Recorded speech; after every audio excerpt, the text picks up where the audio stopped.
Бүгүнкү видео сабагыбызда бул жерде көрсөтүлүп турган жашыл блоктордун жалпы санын табуу. Аларды табуу үчүн мен бирдиктер жана ондуктарды колдономун.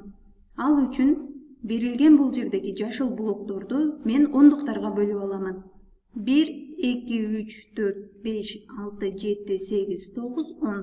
Демек, биринчи 10 блогумду бөлүп алдым. Булар мага ондукту берет. Булар 10. Экинчи ондукту эсептеп аламын. 1, 2, 3, 4, 5, 6, 7, 8, 9, 10. Бул экинчи блок. Экинчи ондук блок. Ал эми кийинкисин эсептеймин. 1, 2, 3, 4, 5, 6, 7, 8, 9, 10. Мен үчүнчү ондук блокту бөлүп алдым. Үчүнчү.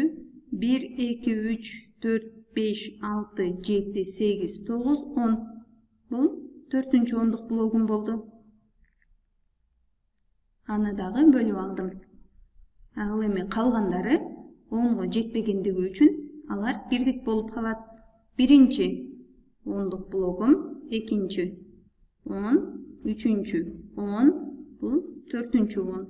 Булар жалпы бардыгы биригип мага ондуктарды берет. Ондуктар себеби ар бири 10го бөлүнгөн.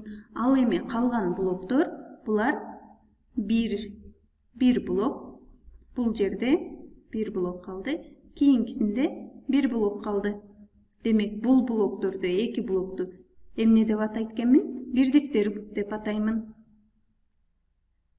Бирдиктер.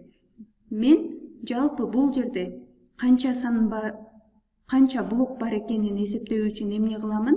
Биринчи ондук, экинчи ондук, үчүнчү ондук, төртүнчү ондук. Демек, бул жерде 4 ондук бар. 4 ондук бар. Жана канча бирдик бар? Эсептеймин. 1, 2 бирдик бар. Демек, 4 ондук жана 2 бирдик блок бар. Бирдик. Бул 4 ондук жана 2 бирдик мага кайсыл санды берет?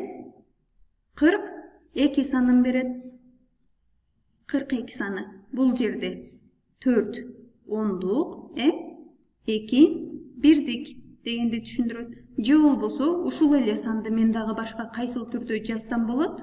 Бул жерде бөлүм көрсөтүлүп тургандай 1 ондук, 2 10, 3 10, 4 10. 4 ондук биригип мага 40 санын дагы берет. 40. Ал эми канча?